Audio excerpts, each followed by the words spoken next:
Am I my brother's keeper? Yes, I am. Am I my brother's keeper? Yes, I am. Am I my brother's keeper? Yes, I am. To this day. Nino Brown Box, and then I'm back in the building. Shout out to LDBC. Don't forget to hit that like button and subscribe. So, man, I found it very interesting. Just last week, I presented the question of what is Errol Spence's plans for when he moves up to 154? And a lot of feedback that I did receive was as if me asking that question was premature. Well, as of 6 hours ago, Monday morning, Errol Spence puts out a tweet that he has about 2 or 3 more fights before he moves up. I knew that. I saw it coming a mile away. I'm not surprised by this at all. Like I said in my past video, Errol Spence doesn't have that many opponents left. He's made it clear he's not interested in fighting Thurman. He's made it clear that he doesn't feel that Shawn Porter deserves a shot at him. And at this point in time, I don't think Shawn Porter deserves it. Deserves to be a mandatory just yet. Now, you got Manny Pacquiao. You're going to have an IBF mandatory, and hopefully Terrence Crawford. Those should be the 3 fights on Errol Spence's radar. Obviously, he wants to be undisputed, and he just fought a WBC mandatory.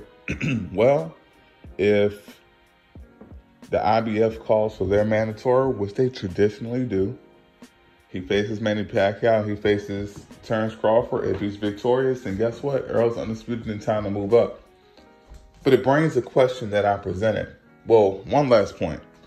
Also, Errol said 2 to 3 fights. Errol also said in a tweet, after the Danny Garcia fight, he wants to be in the ring 2 to 3 times next year. Well, I find it to be extremely ironic the amount of fights, 2 to 3, that Errol said that he wants next year is the same amount that Errol was saying that he plans to have before he moves up. It seems like by the end of 2021, Errol Spence plans to be at 154. That's what it seems like to me. With that being said, I understand that Errol has to, he will definitely be ranked high. And I don't see Jermell Charlo going to middleweight within the next year and a half, 2 years. I don't see it. I think a lot of people want him to. That's the wishful thinking. People don't want to be in the conversation of, well, who's ducking who? People don't want to have that conversation. But see, this is what happens when that friendship bullshit comes up. And I've been saying it for such a long time. I still do not like the fact that Jermell Charlo came over to be trained by Derrick James, especially when Errol Spence was a highly touted welterweight that is big for the division, that has campaigned above 147 earlier in his career, so 152 on a couple of occasions. So his trajectory to be a champion and to move up to 154 in the future was definitely a high possibility. And here we are. Errol Spence is already a unified champion, and he's speaking about moving up to 154. So you have Jermell Charlo. He has the WBA, the WBC, and the IBF belt. It doesn't look like Jermell is going to get that WBO belt. But nevertheless, we know he's the number 1 guy at 154.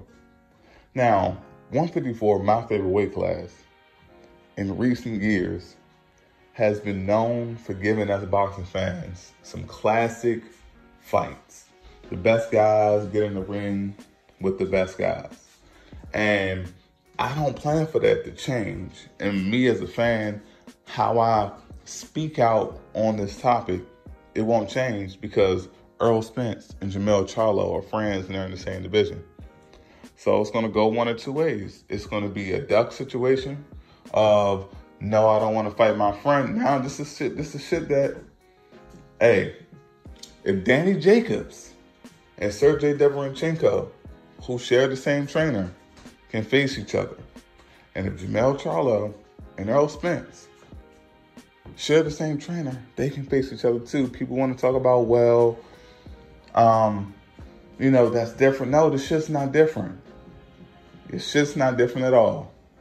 So I'm already putting myself in positions to be prepared for the excuses. And I want to make videos early, pointing out that these excuses are possibly coming. Unless Jermell Charlo completely fools me, he moves up to middleweight, which I don't see happening, especially considering that his brother has a belt at middleweight, and then the other champions at middleweight aren't fighting him. What is Jermell going to go from being a 3-belt holding champion to not having a belt at all? He definitely not going to fight his twin brother. He's not going to fight him. So what is Jermell supposed to do? Move up to 160 and not be a champion? I mean, yeah, unless he moves up and become a mandatory for Demetrius Andrade, but we all know how that shit plays out. We know how long that takes. We know the politics surrounding that. So based off the business, since everyone wants to talk about business, what makes more sense? Staying at 154 with your 3 championship belts and getting paid because you are a unified champion, but not with 2 belts, with 3. Or go up to, or vacate your titles, move up to a division, the same division that your twin brother is in. You're not going to fight him, so going the WBC route doesn't make sense. And then you have the WBA and the IBF and the WBO belts are on the other side of the street. Jermell Charlo moving up literally puts him in the same position as Terrence Crawford. It puts him in the same position as Terrence Crawford, but the difference is Terrence, he got undisputed before he moved up. So with the WBO belt, you have an opportunity to face the WBO champion, because the WBO rules is the former WBO champion at the lower weight class is the #1 mandatory when he moves up.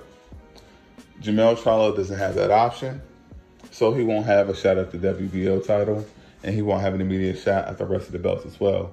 So we'll see how all of this shit plays out. I just found it to be interesting. Errol Spence, he said 2 to 3 fights at 147, and he planned on having 2 to 3 fights next year.